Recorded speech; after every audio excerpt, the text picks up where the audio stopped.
Good afternoon and welcome to Cotswold District Council Live. We're streaming live from the Barn Theatre in Cirencester. We've got a packed show for you today. I'm joined by my colleague, Councillor Andrew Doherty, who's the Cabinet Member for Waste and Recycling in the Cotswolds. Lots of questions for him, I'm sure.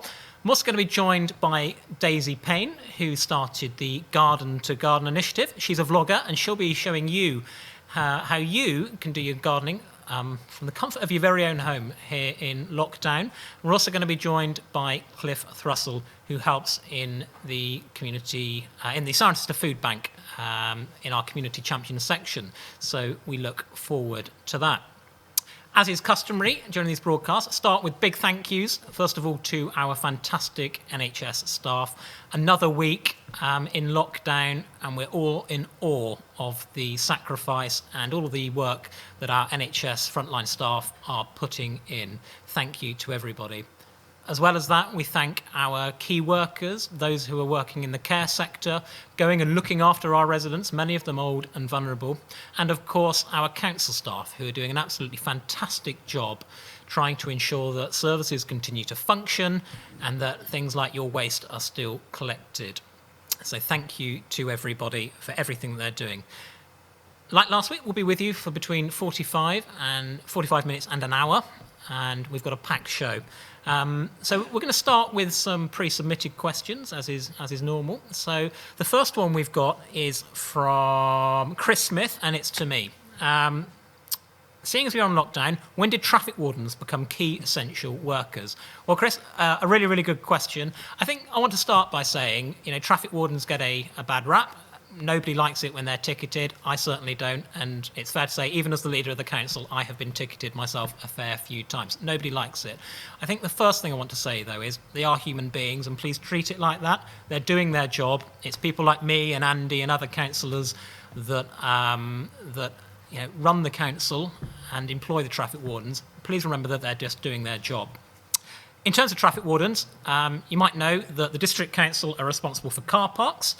So Andy and I and our colleagues, we made a decision a few weeks ago to suspend car parking charges, and therefore we've got no requirement for the use of traffic wardens in those car parks. So we're not currently using any traffic wardens to enforce. The county council, however, are still using traffic wardens, and for a very important reason, actually, to make sure that the roads are free, particularly for emergency vehicles. And I know the police were quite keen to stress to the county council that traffic wardens remained in place so we can keep the roads clear. So I think the key thing is common sense. If there are parking restrictions, make sure that you're following them. All the car parks in the Cotswolds are free, so you can use those to park in, but the traffic wardens are still there to ensure that traffic continues to flow. I've also got another question from Chris. Do they carry hand sanitisers to wash their hands regularly? I don't know, but I will chase that up with the county council and we'll have an answer for you, hopefully in the next few days. If not, I will bring that back to next week's show.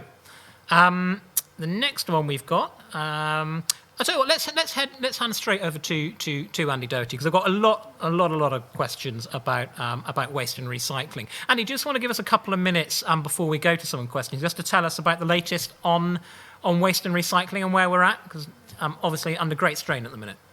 Yes, I think it's similar to when we talked about it before. Across the board, that's nationally, Gloucestershire and in the Cotswolds as well, we're looking at about 20% more material coming through that we're collecting and taking away. So that's food waste, that's your dry recycling, and then that's your residual waste that's going into the black bins. So all of that, combined with the fact we're shorter on staff, particularly the permanent staff who know the area well. So we can get temporary and we can get agency staff, and if we need to, but they never know the nooks and crannies of the Cotswolds as well as the people who work for us all the time. So those two things combined together put a lot of strain on the service. And the big message at the minute is to carry on with that reduce, reuse, recycle that we've always been agitating for people to do, but concentrate on that reduce and that reuse, because the recycling system across the country is pretty much running at the limits of what it can deal with. Thanks, Andy. Well, let's jump straight in then to questions. Lucy Gillespie on Facebook. To you, Andrew. When will the garden waste removal service restart? And we've had that from a number of residents. And that probably ties into the message I just gave about capacity. Practical problem we've got at the minute is all of the available crews that we've got and the garden waste vehicles have all been moved across onto doing what you would think of as the normal collections. So the residual waste, the food waste, the recycling. So for example, you will see some RCVs, the rear compaction vehicles, coming around and collecting things like cardboard and plastic at the minute. That's not because it's going to be thrown away. We've got some lorries that, if you look around the back, have 2 separate compartments, so they can collect additional materials like that we need to squash to get it all in. Now, we've only got so many vehicles, we've only got so many drivers, and on the driver front, we're lacking in the normal crews that we would have. So all of that capacity we normally use for the garden waste service is across doing your main collections. And until the staff situation standardises, and we're in a position where you don't have as many people at home all of the time, so the amount of material people are producing drops, it's hard to see when we'll get that garden waste service going again. Again, a common problem across the whole country. The fastest way to get the garden waste service running again would be for everyone to be doing that reduce and reuse step really, really strongly, so we're not constantly swamped with the amount of material that's coming in. Okay, I've got a question here. This is to me. Just come back from my daily walk. This is from Sarah in Cirencester. Just come back from my daily walk. Really, really nice walk. Interesting wildlife and very quiet. However, especially over the last few days, I've been overtaken by family groups of cyclists. 6 today. I'm delighted they're out in the fresh air and enjoying themselves, but not one group. Basically saying that they're not giving her a wide berth when they go past. How can we remind them that being on bikes does not mean they will not catch the virus? A really, really good point, Sarah. I think I'd just encourage all residents, whether you're jogging, whether you're cycling, whatever exercise that you're doing, is be mindful of other people. I run a fair bit, and I've just been making sure that when I'm on a run, sometimes I'll need to get into the middle of the road because that's the only way I'm going to avoid doing that. So I make sure I look out and the roads are quiet, and particularly on many country roads and around our estates, that's not so much of an issue. Of course, safety is the key thing. Make sure it's safe to do so. But yeah, if you're a jogger or a cyclist, you see people that you're coming up and you need to get around them, check it's safe. If it's not safe, stay behind them until it's safe to do so. But yeah, to everybody, please be considerate of other people. Residents in the Cotswolds have done an absolutely fantastic job at obeying the social distancing rules and staying inside. But when you are out doing your exercise, please just be considerate of other people. Right, Andy, I've got another one to you. It's from Ian Lamkin. Over the last 3 weeks, in the current situation, you have sorted out the green waste garden collections. Appreciate initial issues, but by now it should be sorted, either by reallocating staff equipment or by training new volunteers to assist. With so many more households gardening at this busy springtime, the levels of waste are considerably increasing and need managing. So it doesn't actually, there's not actually a question, but I think it's a statement. I think you probably echo what you've just said, wouldn't you? I would, and possibly when we talk a bit more about gardening later, we'll bring up a few more things on this. I spent a couple of days reorganising the compost heap at home to sort out some of the debris and detritus that's built up over time. And that's a big thing that you can do to help yourself and for us generally, is I appreciate people would like the garden waste service back, but there isn't this idea that there's a load of spare capacity to move across onto it. That capacity is being used for other things, and that's why you see this happening nationally. There's a lot of little things people can be doing to try and reduce the amount of material they're producing. There's things, for example, like simply mowing the lawn less, mowing it longer. Don't pick up the grass every single time. If you leave the grass out every other cut, that grass dries, particularly with the weather as it is at the minute, and it takes up a lot less volume when you try and put it in a heap somewhere in the garden. We'll be publishing a bit more material about putting compost heap in the garden, regardless of how much space you've got. There's always some type of compost heap you can do. They're good for reducing the green waste, and they're also good for encouraging wildlife and other things in the garden. Thanks, Andy. We've got a question here. This is to me. What is the current situation with the business grant scheme? I applied on 30th of March and have heard nothing yet.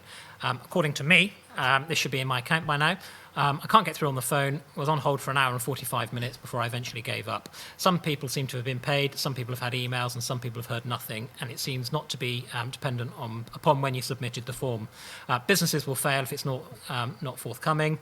Many have been promised payments, only to find out that it simply isn't true. What is going on? Well, I think really, really good question, Paul, and I think the key thing to say is that our teams are working really, really hard to ensure that all businesses get payments as soon as possible.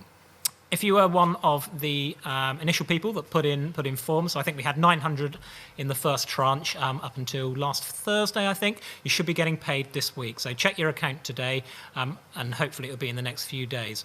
There are a number of issues we had. Obviously, the government announced this scheme, but the software that we used wasn't compatible, so we had to get a patch on the software. So that was just an administrative problem. Of course, that led to some delays, but our staff are working around the clock to make sure that you get payment as soon as possible. The best thing to do, visit the website. If you can't get what you're looking for there, of course, ring our call centres, but we are in a period of really, really, really massive demand, so there might be a bit of a wait on the phones. But please rest assured, if you have submitted an application, you should get acknowledgement as soon as possible, and the payment should be forthcoming. If you haven't already submitted a grant form, please do it as soon as possible. The sooner that you get the form in, the sooner that we can process it, get it through the system, and make sure that you get paid. But listen, I hear all business owners out there, really uncertain times. There's no hold up deliberately on our part. We're trying our absolute best under really, really difficult circumstances. We will aim to get payment with you as soon as possible. I just ask residents for patience, and we'll get you payment as soon as possible. Please feel free, as other businesses have been doing, if you want to take it further, email me. I will try and get it chased up as soon as possible. But yeah, a lot of people are in the same boat. We are trying to get through a load of applications, and our staff are working around the clock to make that happen. We'll try and get you payment as soon as we can. Right, we have got a question from Muriel Swain in Blockley, up in the North Cotswolds. Andy, this is for you. I'm completely mystified why councils all over the country are closing town centre toilets. Today I had to drive a considerable distance to do a shop for an elderly relative. On arrival, I'm guessing this is in Morton, on arrival all the toilets were closed, and a supermarket was closed, so there were no toilet facilities available. No opportunity to use the bathroom and wash my hands before going in or after leaving the supermarket, and crucially, before arriving to deliver the shopping to the relative. So town-centred toilets, Andy, this was a decision that was made quite a while ago, I think, when the initial restrictions got in place. Can you just update us as to what the situation is? So a lot of the restrictions that came in to begin with were mostly to do with not encouraging people to come out of the house. So you're right, it's problematic. If you've gone to do something specific and there's no toilet facilities available in a supermarket, I can see how that will be a problem.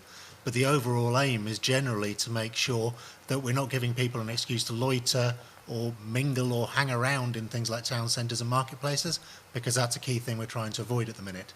So it's not so much about the use of the toilet, it's about the reasons why we're not wanting people to be out and about at the minute. If there's specific problems in a location, then yeah, get in contact with us, email in, and we'll see if there's something we can do in those particular areas. But the general guidance is that it's to discourage people from coming out, and part of that is having less of the facilities around that you might normally want to be there. Thank you, Andy. We're going to move now to the next part of our show. We're going to be coming back to questions and answers later. Lots of excellent questions being submitted via our social media channels. So if you've got a question, pop it in the comments section and it will appear on my screen. Towards the end of the show, we will come back to the live Q&A section and answer more of your questions. We're going to go now to our sort of keeping you busy during the lockdown piece. It's a really, really sexy name, isn't it? I think we need to work on that. But yeah, lots of you have been in touch asking what you can do to sort of stay active around the house and just really try and avoid going a bit mad. So we're going to go now to a VT. This is from Daisy Payne, who lives in the Cotswolds and has started her own initiative from home. She's a vlogger. Let's go to the video and we'll talk to Daisy after. Hello, I'm Daisy. Welcome to my garden. I live in the Cotswolds with my boyfriend. We bought our first house together 4 years ago, and when we first moved in, the garden was a total mud patch. We've made it into our own little haven, and this weekend we have re-edged our border. It was looking really jagged and rubbish, and it's now a really lovely clean line which looks glorious from the kitchen. It took us all morning in the sunshine in our scruffs, but it was really worth it. I've also been sowing annuals. I've been sowing some cornflowers in the border, which I've never done before, so don't know if that's going to work. And I've also been sowing some stocks and some snapdragons. I think they will go beautifully with my homegrown cultivated digitalis, which is my favourite plant. I've also been raking the veg patch, getting rid of all the stones, ready to sow into there next weekend.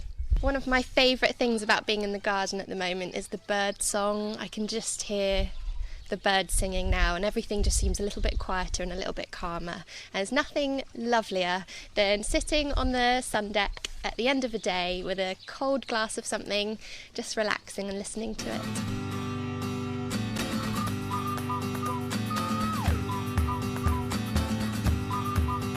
All of us is you and me and they and them and he and she. All of us cross rivers and streams, eat green beans and tangerines. All of us, it's all of us, it's all of us. I started my veg patch last year. I'm very much a beginner, but I absolutely love growing my own salad and vegetables. And gardening and growing is something you could definitely start while we're in lockdown. I'm going to show you how you can grow a delicious summer salad in 10 easy steps, and it's something you can do whether you've got a garden, whether you've got a balcony, or whether you can just grow inside, maybe in your kitchen. You literally don't need a garden to grow. First of all, you need a pot, and anything will do. An old yogurt pot or an old soup pot. This one's from mushrooms, or you can use a proper one like this. If you're using an old soup pot or something similar, then you just need to make sure there's a little hole in the bottom, and you can do this using a screwdriver or scissors. You need some compost, and multi-purpose or seed and cutting is great. The finer the compost, the better it is for the seeds. Of course, you need some seeds too. Then you need to fill your tub with compost. Then put a line in it for the seeds to sit comfortably and safely when you sow them.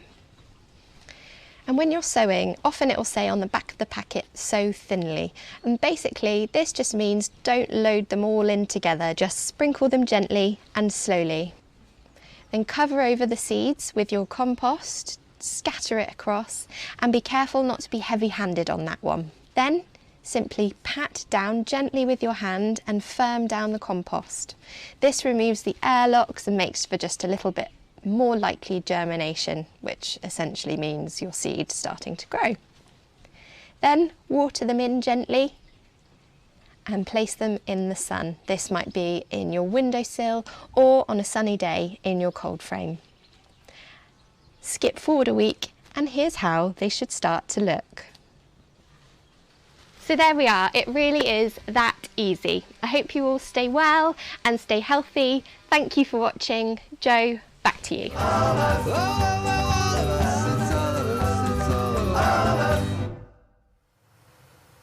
Fantastic, and thank you, Daisy. I mean, I'm really, really bad at gardening, and even I think I can do that. I'm thrilled to say that I think we're joined by Daisy on the line. Daisy, how are you?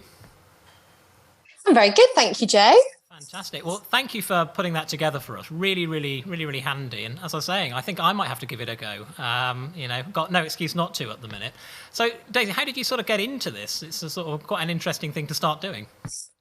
Yeah, we moved to this house. It's a new build, so moved here about 4 years ago, had a mud patch and just thought we'd get stuck in, really. I'm still very much a novice, but it is great to get outside. It's great for your health. And it's really easy. That's the kind of key message here. It's so easy. You don't even need, a big garden. You can grow herbs and salad indoors or on your balcony. So yeah, there's no reason why not to. And that's a key point, isn't it? We're really blessed in the Cotswolds. We've got a fantastic, big geographical area. Many people have got really, really big gardens. We hear that from the comments we get about this sort of green waste service being suspended. But I think you know, for people in flats and, you know, in smaller houses in particular, it just goes to show that it can be done.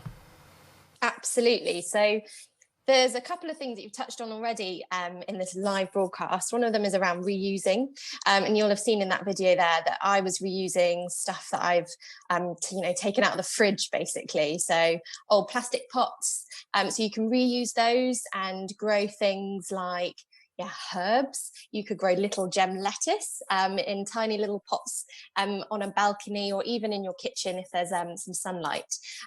So really useful tools to be reusing some of your waste. Another thing just to touch on as well is I have just ordered a compost bin.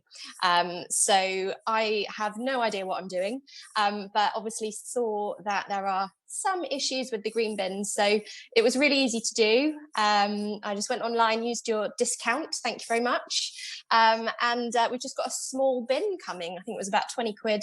And we're going to pop it at the top of the garden and see how it works. Fantastic. And I think obviously at the minute, families stuck at home, a really, really great way as well to sort of engage children and young people in particular. Definitely. There's a lot to learn. It's really simple. I can't stress it enough. You just need a little bit of soil and some seeds, which you can pick up online, or there are some available in some of the supermarkets if you're going for your shop. And yeah, it's really interactive. What I really love about it is the practicality of it. So I have an office job. I've been working at home a lot, and all I do is type and write emails.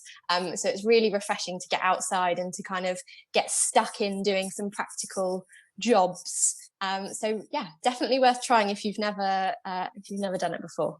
Brilliant. Daisy, that's fantastic. Thank you so much. And if people want to sort of check out some of your videos and the things that you've been doing, I think we saw your Instagram handle on there.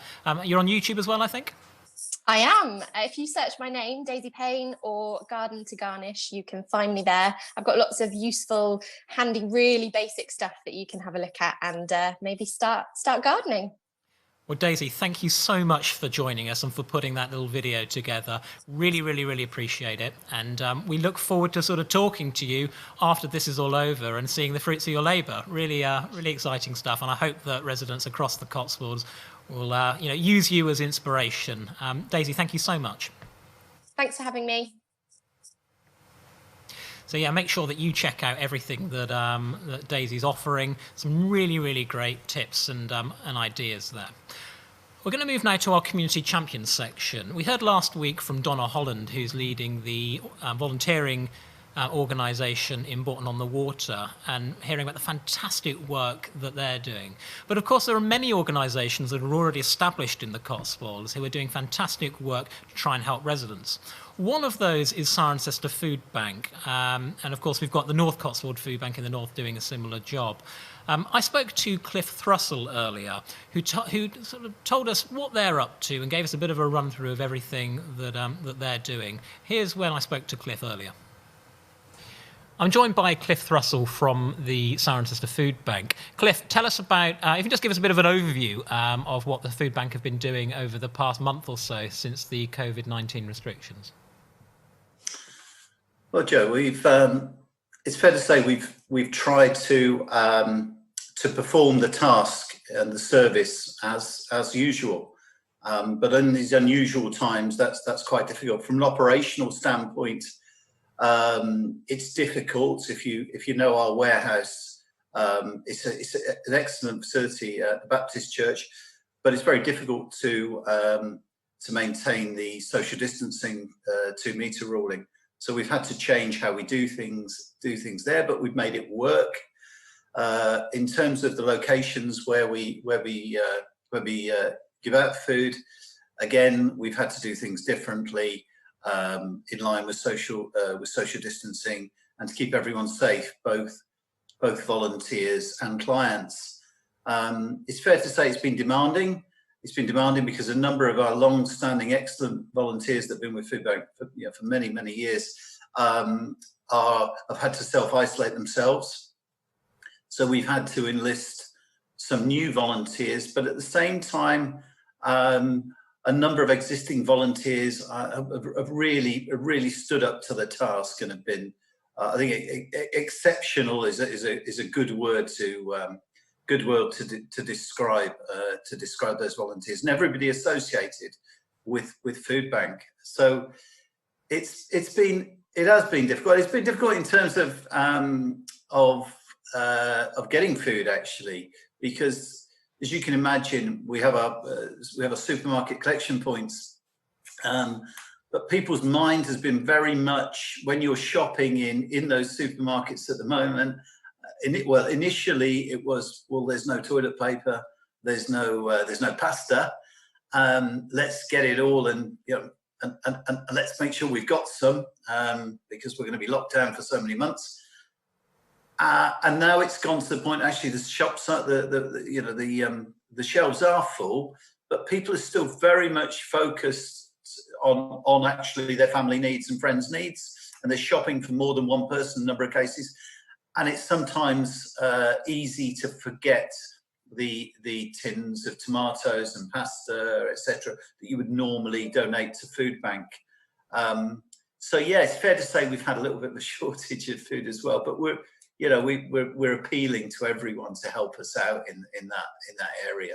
So Cliff, if there'll be many residents watching, we all know members of our community who are vulnerable and might need some assistance. How do people sort of get referred to you, especially at the minute, because obviously I imagine demand's gone up, an awful lot. How do people get referred to you, and indeed to the North Cotswold Food Bank in the north of our district? Well, it's the same as in, as has always been the case. To access Foodbank, you do need to be referred, and you do need a voucher. So citizens' advice, yourselves, CDC, social services, schools, churches, the medical profession. There's less of a case now of visiting these organisations, referral organisations in person. It's a case of actually making contact via telephone or emailing, I guess. And what we're finding actually is that in the past we had physical vouchers that were being sent to us, but now we're actually getting a lot of email, which is great, because we've wanted the electronic version for some time now. So it's working very, very well. And what would you say are the biggest challenges at the minute? What would your sort of call to arms be? Biggest challenges. Well, number one is food, and I really ask people at the moment. We're looking for tinned tomatoes, pasta sauce, tea bags, coffee, tinned meat, tinned fruit, tinned rice pudding. So if you can remember Foodbank when you're in the supermarket, or there's a great thing that seems to be, social networking has really picked up on this need. And I was contacted yesterday from a particular road in Stratton that had decided to do a local collection. And this is a great story. So the residents got together, communicated, obviously not to get together face to face, communicated the need, Foodbank requirement. And one very kind person opened the boot of her car, stuck a big cardboard box in, and residents came and made their donations into this cardboard box. She contacted me, said, what should I do? But I said, well, in this case, I said, please drop it at my house and I'll make sure it gets to the warehouse.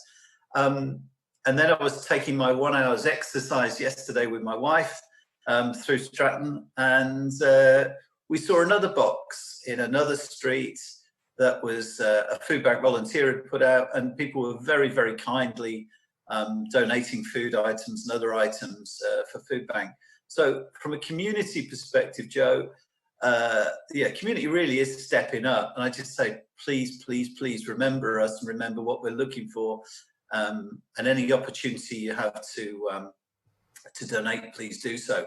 But the other things that are giving us issues that is the warehouse. So we've had to, because it's such a confined space, we've moved to family groups, so 2 or 3 people from the same household actually working a shift. So the social distancing isn't an issue, and this is working extremely well. But it's fair to say that we've Foodbank wasn't set up for a pandemic. It's difficult in the best of times, but at times like this, it really is stretching us. And I think some food banks across the UK have actually made a decision, and totally understand that, to step down during the pandemic because they feel that it wasn't safe to operate. We understand that, and it's fair to say that we actually, as a trustee group, looked at this and said, no, we believe that we can put measures in place to work safely throughout this crisis, which is what we're endeavouring to do. Brilliant. Well, Cliff, thank you so much for everything that you and the other volunteers are doing. And I think, as you've just highlighted, it's becoming a bit of a cliche, but this whole pandemic has really highlighted the real sense of community that we've got here in the Cotswolds, and indeed across the country. I think we're seeing examples of that. Cliff, before you go, are there any sort of special thank yous or shout outs you want to make? Anybody in particular that you'd like to highlight for everybody? No, in terms of individuals, but I'd just like to thank every volunteer that volunteers for Foodbank. I'd like to thank the trustees. I'd like to thank the people that manage Foodbank under huge amounts of pressure at the moment, because people are trying to contact them at all hours of the day. And I would say, please respect that people have their free time as well. But overall, I'd like to thank the community for their continued support for Cirencester, Tetbury and Fairford Foodbank, because it's this community that makes it work. It's unfortunate we need food banks, but we do, and it's a fact of life. And this community really does support us. So thank you very much to everyone. Cliff, once again, thank you so much. And indeed, thank you to both Cirencester Foodbank and the North Cotswolds Foodbank for everything that you guys are doing to help support our community. Thank you. Thanks, Joe. And if you'd like to donate to the food bank, either the Cirencester Food Bank or indeed the North Cotswold Food Bank, you can do so, I believe, by going to their website. I've shared those in the comments section on this post. So, donations are absolutely welcome for these two fantastic charities. Right, we're going to go to our live Q&A session now. These are questions that have been submitted during this broadcast, so we could honestly get anything. We had questions about Easter eggs last year and goodness knows what else. So we're going to go to our live Q&A session, and Andy and I will try our best to answer as many as we possibly can. Right, the first question we've got is from Thomas Seal on Facebook. Please could you let us know about police patrols, as I've seen neighbours not observing social distancing and seen no police. Well, clearly, one for the police, but we will ensure that it's passed on to the police. They are absolutely aware and they are trying their best to cover as much of the Cotswolds as possible. A massive rural area, about 70 miles from the bottom of the district all the way up to the top. So they're trying their best during difficult times. I think the key thing is, if you see really major breaches of social distancing guidelines, make sure you dial that non-emergency number, which is 101, and report it to the police. Because if they don't know about it, there's not a lot they can do. I think the other point as well is I'm really keen to get a representative from Gloucestershire Police on this show. I've reached out to their press office and waiting to hear back. So hopefully we'll be able to get a representative from Gloucestershire Police on the show in the next few weeks to answer some questions about that. But absolutely, if you see a breach of social distancing guidelines, dial 101 and make sure that you're reporting it, that non-emergency number. Next question we've got. Andy, this is for you, your area. It's from Sharon O'Grady on Facebook. Why are cemeteries closed? Surely social distancing can be adhered to. It's so upsetting. So cemeteries are a difficult one. The original closure decision was one that was made by quite a lot of councils when the lockdown first started to come into effect. And if you see what happened in the first week, I think particularly before the Prime Minister did that Monday broadcast announcing just how serious it was, people weren't really following the social distancing guidelines. And we were definitely having problems in cemeteries, both here and around the district, adjacent to the district, where we'd got people who were too close together who were approaching staff. So initially the decision was about, again, is it essential? And I know the longer that the lockdown period drags down, the more of a concern that kind of thing becomes from a mental health point of view, that it's essential. So it is something we're looking at, but we have a choice about trying to reduce essential travel out of people's homes. And that's one of the things we really want to discourage people from making those trips. As this goes on, we'll look again as there's openings up of various types of access to various facilities. We'll see what we can do with that. There's a practical problem for us in terms of staff, for example, at the minute. There are only 2 crews who are normally working on grave digging. They are busy, and those crews, for example, have to be kept separate for social distancing. So that makes it slightly trickier for us with the opening and closing of the cemeteries. We also don't want those staff who've got other key work to do to then be having to do policing of people who are not social distancing or getting too close to the staff. So we are looking at this at the minute, now that we're 2.5 weeks in, through getting towards 3 weeks in terms of how we can approach this in the future. But we haven't got a full plan for that yet. But as soon as there is something, we'll talk to people about that and see what access we can actually make available. And Sharon, rest assured, we will try and get the cemeteries open as soon as we possibly can. This is, probably one of the hardest things that we've had to deal with since we've been cabinet members of the district council, and we've had to be quite hard, and we've had to make a decision that is really, really uncomfortable and actually quite upsetting. So, folks, we apologise for any upset that it might cause, but we're doing it with the best of intentions and ultimately to keep the public safe and indeed our staff. But as soon as we can get movement on opening cemeteries, we will absolutely do so. Right, we've got one from Rob Gibson, another one for you, Andy. Good afternoon. I appreciate that the collection of green waste has been a problem with the reduction in staff or vehicles. As it's now spring and many people are at home working in their gardens, would it not be a good idea to have one green collection each month and reduce the general waste by one collection a month? This would avoid pest control issues relating to rotting green waste and satisfy most people.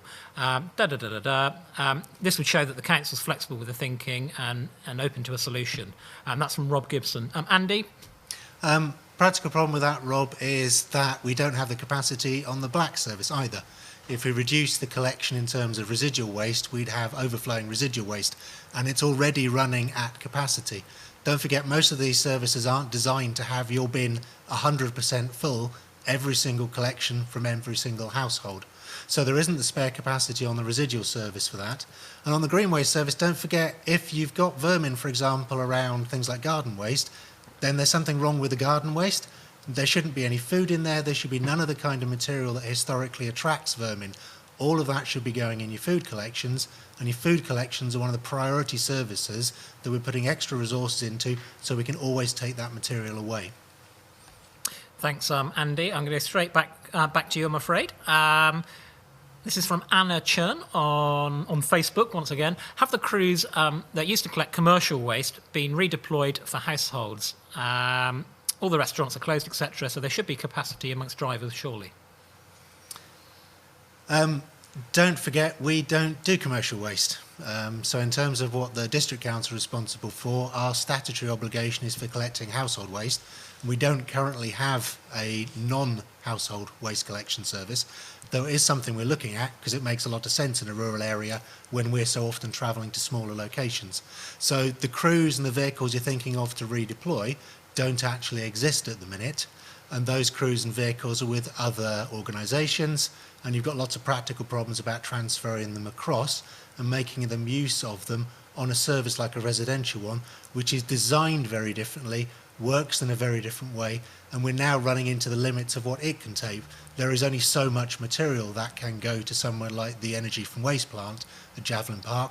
There is only so much material we can take to the place that processes the food, for example. So to a large extent, it still becomes about reducing what's going in rather than trying to deal with more and more material coming through that system. I've got a question from Pauline Finch. How do we get a food caddy delivered, as my neighbour still hasn't had one? Okay, Pauline, we're still doing deliveries of containers and caddies that you should have. So they either need to ring up or preferably go on the website. You can still order that caddy. Get in touch with us and ask for it, and we will be delivering it as soon as we are able to. There's a bit of a backlog on at the minute, but we've been working on getting more staff onto that so we can gradually bring down the kind of normal 4-week wait to something that's quite a lot shorter. So that's still the best thing to do because those deliveries are still going on. Thanks, Andy. as I said, this is a live broadcast, and we're taking your comments from Facebook, so we get all sorts. This is from Ben Logan in Cirencester. Can I use a stick to keep people at bay? I'm presuming he was talking about the question earlier around people getting close while people are jogging or cycling. Ben, no, please don't use a stick. Let's remain calm and polite with everybody, and observe social distancing rules. I think that's the absolutely key point. So everybody, please be considerate, and please don't start taking up sticks and other measures to try and keep people away. We don't want a vigilante movement. We want to make sure that everybody's as tolerant and friendly as possible. And on the whole, most residents are doing just that. So thank you to all residents. This is from Mark Lindley Highfield. How is the council supporting the restriction of holidaymakers and second homeowners from travel to the area during the lockdown? This is a really tricky one. The council doesn't have any enforcement powers. I think Lisa, our cabinet member, touched on this last week. As a council, we don't have any powers to enforce that.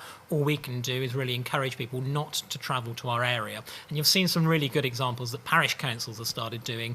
Bybury, I think, for example, Bourton on the Water. As you drive in, they have signs saying Bourton is closed, Bybury is closed. I think it's a really, really great initiative and just reinforces the issue.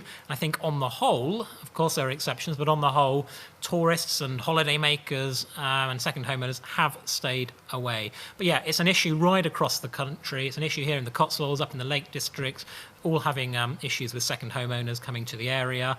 On the whole, it's not so bad. Airbnbs seem to have stopped taking bookings, which is good, but it's going to continue to be an issue. And again, if you suspect that something's happening, report it to the non-emergency police line 101, but only if you're absolutely sure that there is a breach, because we don't want to waste police time. Right. What have we got here? This is from Carol Ponce about the business grants. I sent my application in on the 30th of March. When will the grants for small businesses be in our accounts?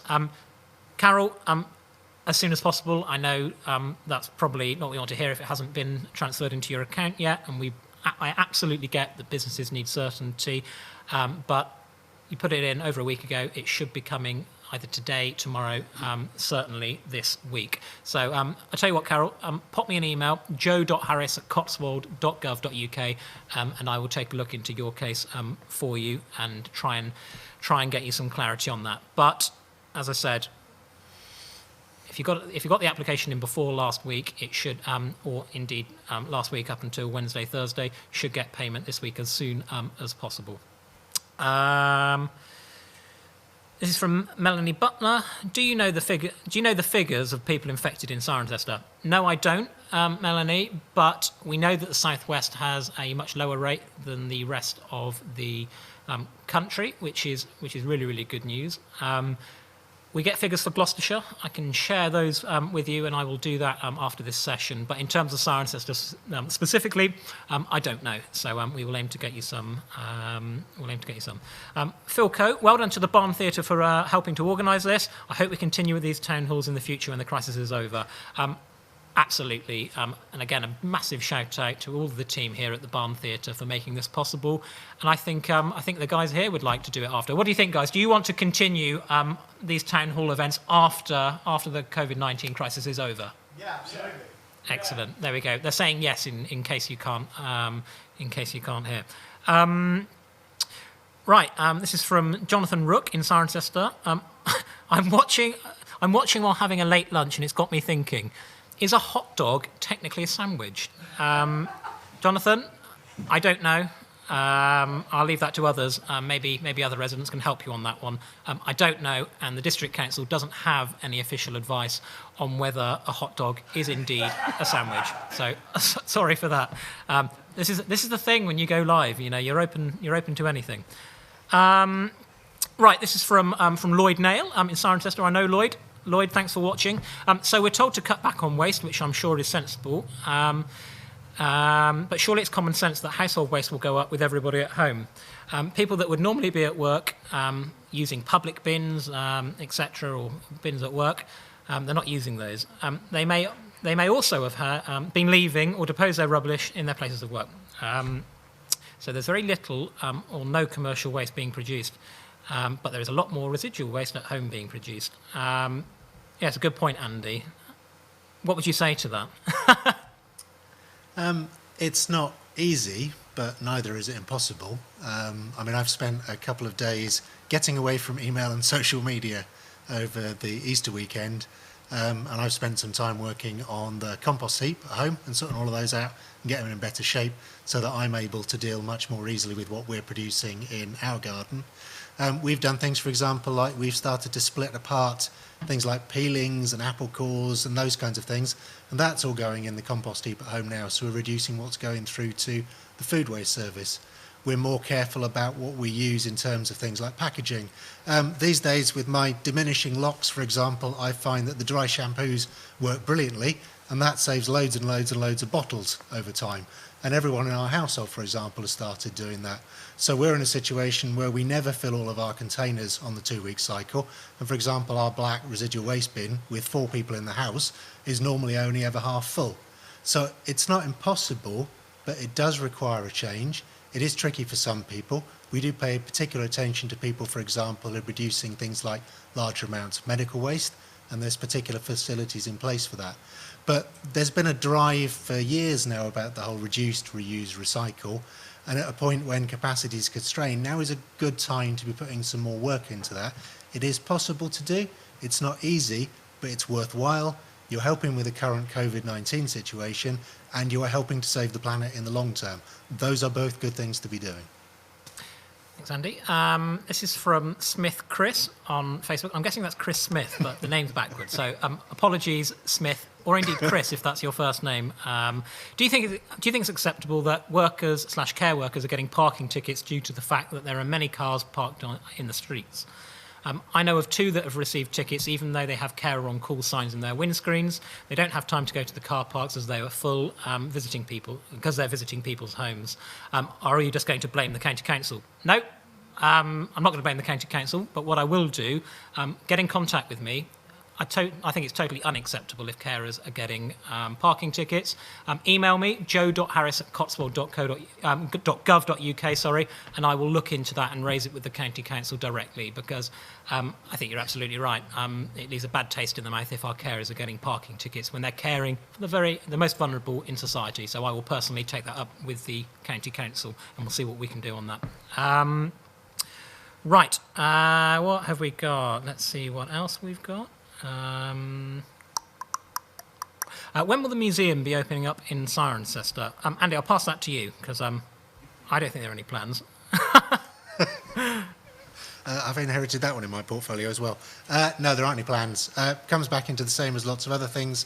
We were talking about the public toilets, for example, earlier. Things that encourage you to go out are currently considered bad. It's as simple as that. That's the core government guidance. You're going out for essentials and only essentials, and to get your exercise. So remember the advice you'll see being repeated in the daily press conference every day, and the museum comes into that category. It's not an essential thing you need to go and do. It's not obvious how this will change in future, and it's not obvious what the removal of lockdown restrictions will mean in practice. So once we know that, and we know how this pandemic is playing out in the UK and internationally, we'll have more of an idea. But we simply don't know those things yet. Okie dokie. There are mortgage. This is from Chris Parry. There are mortgage holidays. Will this apply to rent too?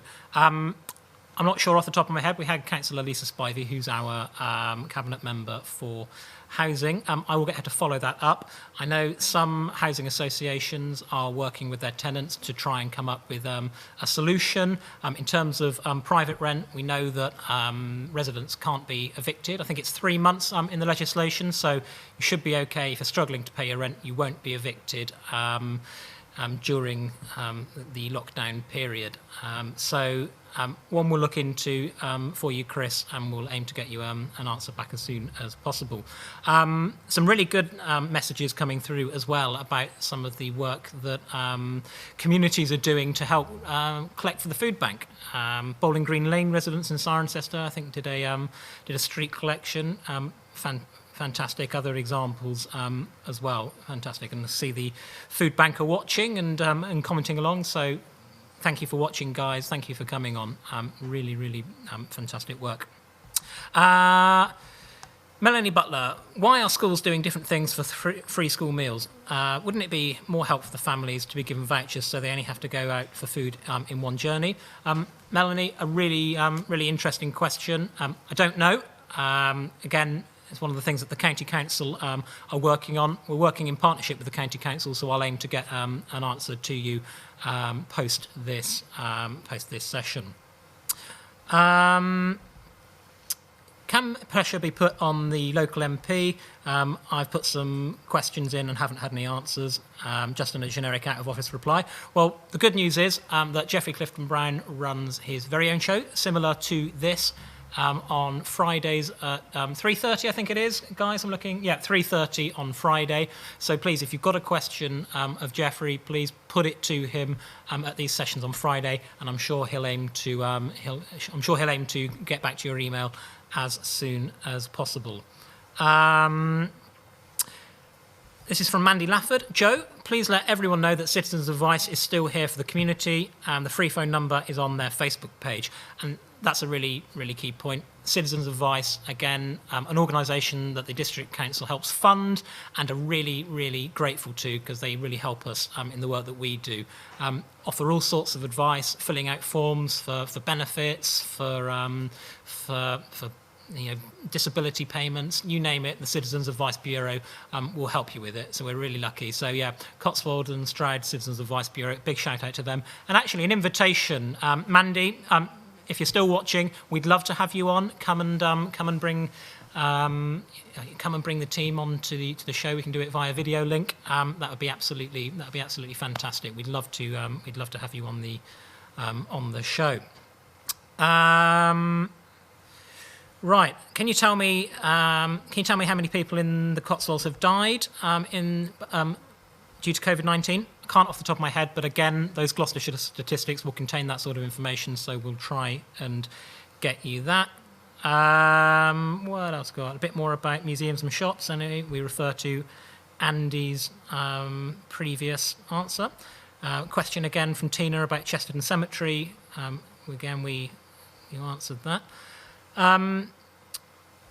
Linda Hicks Collett in Bourton-on-the-Water, thanks to the co-op and to volunteers in Bourton-on-the-Water for getting a shopping to the vulnerable. And I think that'll be quite a good place to leave it, just really to focus on the fantastic efforts of our communities here in the Cotswolds, right up in Mickleton and Chipping Campden in the north of the district, down to Tetbury, Didmarton in the south. I have been absolutely taken aback by the amazing sense of community spirit that has been on display over the past few weeks. And I think the key thing for all of us, even when this crisis has abated, is how can we ensure that we use the benefits that we've got from the communities coming together? How can we harness that to really produce something new for the Cotswolds, and hopefully change the way that we look at our neighbours and indeed treat each other? Particularly over the last few years with all the political uncertainty around Brexit, it's a time to come together. It's a time to really take a step back and really value what we've all got and what we all hold dear.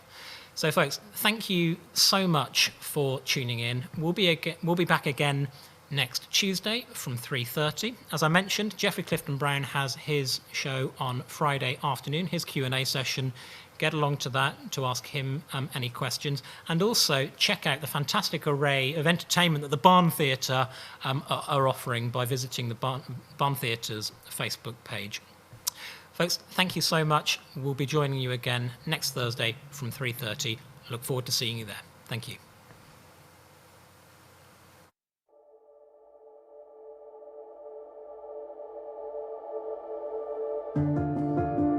In March 2018, we opened our doors to the public with a vision not just to create challenging professional theatre, but to use this as a platform to inspire and bring communities together.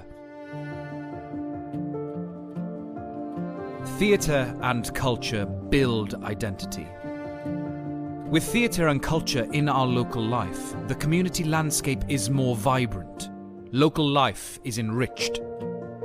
We believe that the benefits of theatre should be available for everyone Our Theatre for All programme has removed financial barriers, giving disadvantaged people access to the theatre free of charge. So we were told that we'd come here and have a Christmas meal and then go and watch A Christmas Carol. Our aim is to make live professional theatre available to everyone and use that experience for positive change.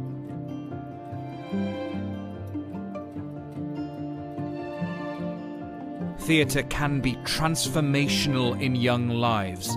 Our academy is now in its 4th year, and we continue to build on our vision of bringing the best performing arts tuition to the heart of the Cotswolds.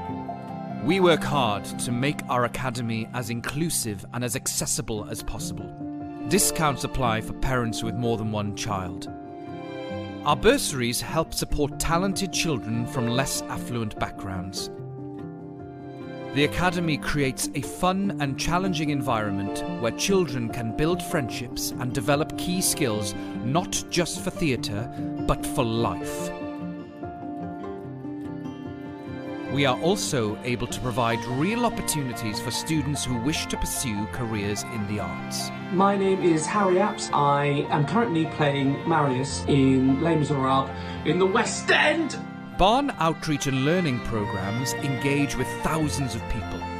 Our free workshops support the drama curriculum in local schools.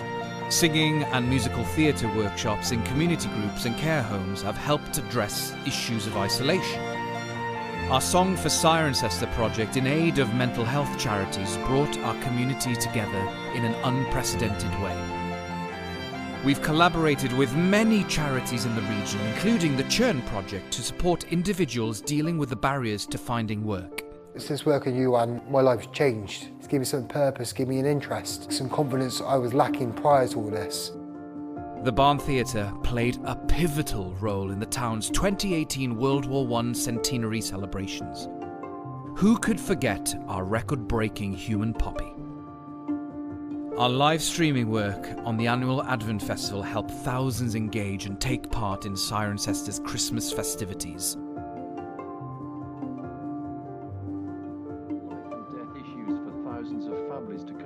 In these times of uncertainty, we strive to keep the community together. The theatre may be temporarily closed, but our commitment to you goes on. Even now, our amazing costume department are helping the NHS by making scrubs for frontline workers. We've used our technology to build a free live streaming service that provides much needed community news and entertainment for all the family, broadcasting every day to keep us all connected. We are not just a theatre. We are the Barn.